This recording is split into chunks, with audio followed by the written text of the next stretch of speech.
कभी एक बात सोची है कि अगर पैसे कम हो, जरूरत ज्यादा और बैंक काफी दूर, तो वैसे में क्या किया जाए?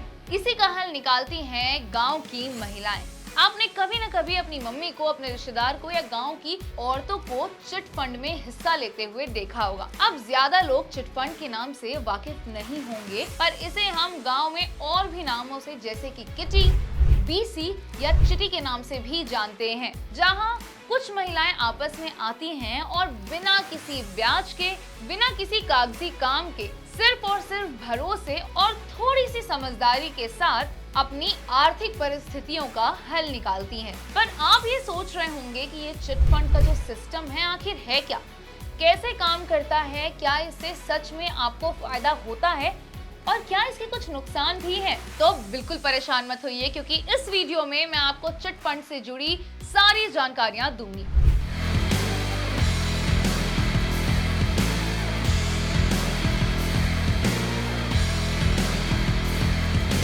नमस्कार दोस्तों, मेरा नाम है तनीषा शर्मा और आप देखना शुरू कर चुके हैं बॉस वाला हिंदी। गांव में अक्सर कर महिलाएं चिट फंड का इस्तेमाल करती हैं पैसे बचाने के लिए, या फिर उन्हें इकट्ठे जब ज्यादा पैसों की जरूरत पड़ती है तब, या तो फिर अपने खर्चों के लिए। हालांकि हमने इसे महिलाओं में देखा है जो कि छोटे स्तर पर होता है, पर मैं आपको ये भी बता दूं कि पुरुष भी चिट फंड का हिस्सा हैं।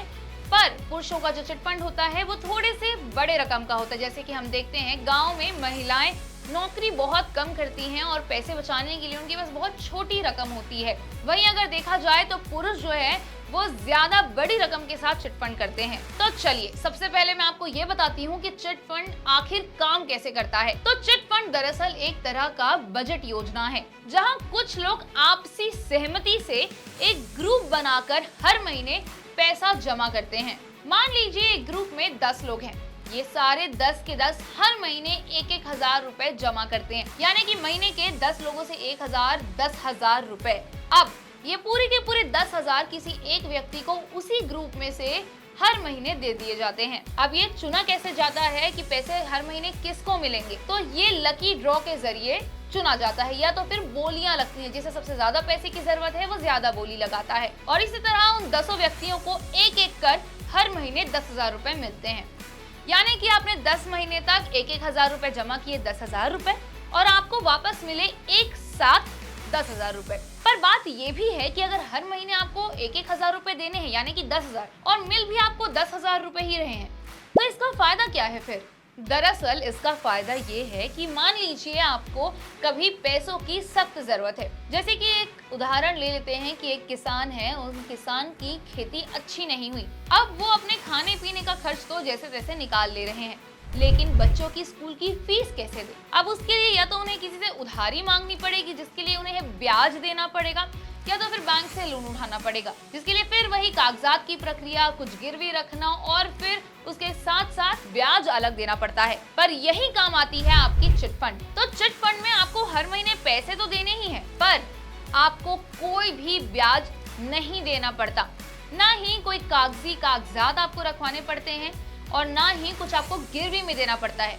ये बस आपसी सहमति में कुछ लोग आपस में मिलकर आपसी साझेदारी के साथ इसे पूरा करते हैं। तो इसमें आप हर महीने पैसे डालते हैं, पर आपको पैसे एक साथ मिलते हैं। तो जो पैसे आप किसी से उधारी लेने वाले थे वो आपको मिल गए, बिना किसी से पैसे मांगे और बिना ब्याज दिए।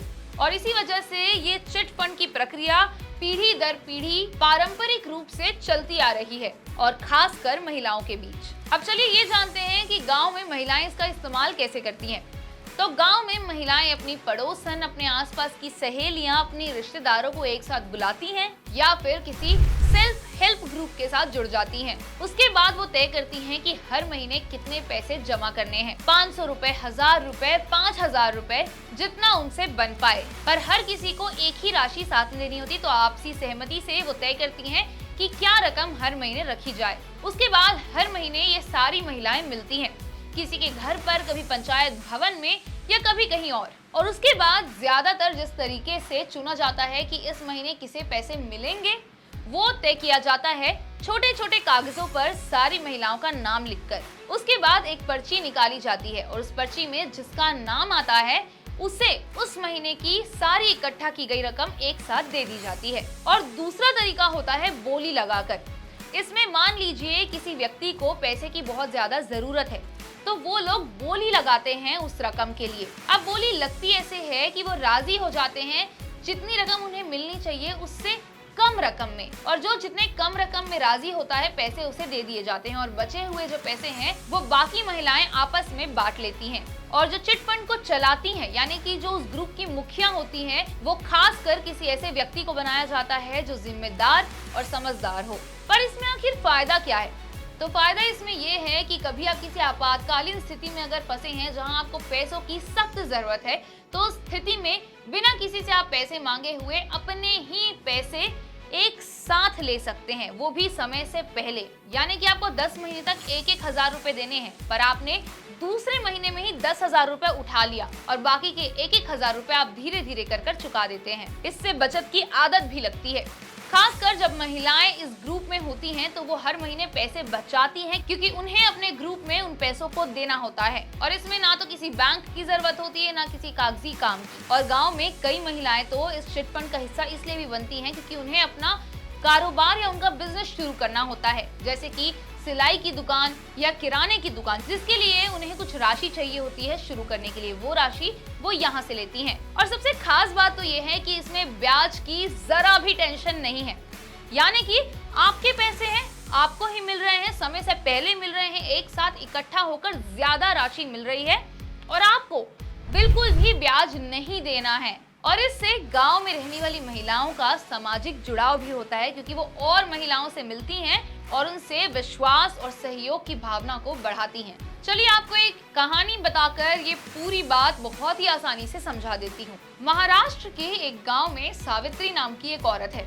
सावित्री एक चिट फंड ग्रुप में है जहाँ 12 लोग हैं, और हर महिला हर महीने 1,000 रुपए उस ग्रुप की मुखिया को जमा करते हैं। अब मान लीजिए कि सावित्री का नाम तीसरे महीने में निकल गया। फिर सावित्री के चिट फंड शुरू करने के तीसरे महीने में ही चिट निकाली गई जिसमें सावित्री का नाम निकला, यानी कि इस महीने की सारी राशि सावित्री को दे दी जाएगी, यानी कि उसे 12,000 रुपए उसके हाथ में मिल गए। अब सावित्री ने उस 12,000 रुपए से एक सेकेंड हैंड सिलाई की मशीन खरीद ली और गांव की महिलाओं के लिए ब्लाउज, पेटीकोट सिलने लगी। अब जल्द ही हर महीने उसकी 2 से 3,000 रुपए की कमाई आनी शुरू हो गई। अब क्योंकि उनका बिजनेस शुरू हो गया था और उनके पास पैसे थे, उनके लिए हर महीने 1,000 रुपए उस ग्रुप में देना आसान हो गया, और बचे हुए 9 महीने उन्होंने 1,000 रुपए दिए, और इस तरह जो 12,000 उन्होंने लिए थे वो 12,000 उन्होंने पूरी तरह चुका दिए। हालांकि उन्होंने 12,000 रुपए पूरे चुका दिए, पर क्योंकि तीसरे महीने में उन्हें 12,000 एक साथ मिले थे,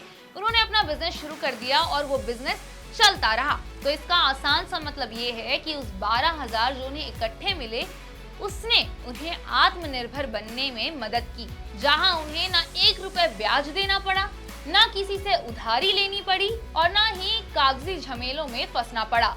अब ये सुनकर आप सोच रहे होंगे कि चिट फंड तो बहुत ही सही चीज है, पर मैं आपको ये भी बता दूं कि इसमें कुछ बातों का आपको खास कर ध्यान रखना है।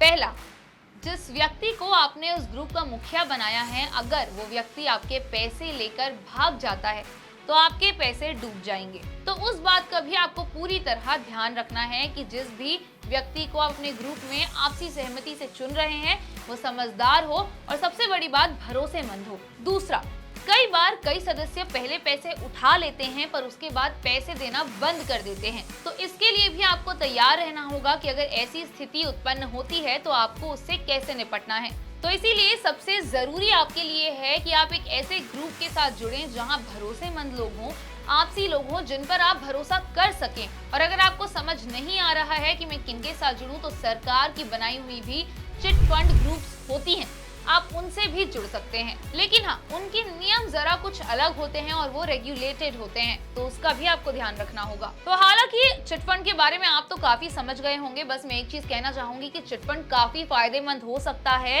ये आपको बचत करने में मदद कर सकता है, आपके कारोबार को शुरू करने में मदद कर सकता है, किसी आपातकालीन स्थिति में अगर आप फंसे हैं और आपको पैसों की जरूरत है तो वहाँ आपको मदद कर सकता है। पर बस ध्यान रखें कि आप इसे भरोसेमंद और समझदार लोगों के साथ ही मिलकर इसका इस्तेमाल करें। वैसे तो ये एक बहुत ही सरल विचार है, पर अगर आपको ग्रुप सही मिलता है और आप सही तरीके से इसका फायदा उठाते हैं तो आप अपनी जिंदगी बदल सकते हैं। वैसे फिलहाल के लिए तो इतना ही। और हाँ, अगर आप चिटफंड से पैसे उठाते हैं और कारोबार शुरू करने के बारे में सोच रहे हैं पर आपको ये नहीं पता कि कारोबार शुरू कैसे करें, तो मैं आपको बता दूं कि आप डाउनलोड कर सकते हैं बॉस वाला ऐप, जहां आप बिजनेस से जुड़ी छोटी से छोटी जानकारियां कि कैसे बिजनेस शुरू करें, कैसे अपने बिजनेस को बढ़ाएं और कैसे अपने बिजनेस से ज्यादा मुनाफा कमाएं, इन सारी जानकारियों के बारे में जान सकते हैं। और साथ ही आप वीडियो कॉल के जरिए एक्सपर्ट्स, यानी कि जो उस बिजनेस, उस कारोबार के एक्सपर्ट हैं, जिन्होंने वो बिजनेस किया हुआ है और काफी सक्सेसफुल रहे हैं, उनसे वीडियो कॉल में बात कर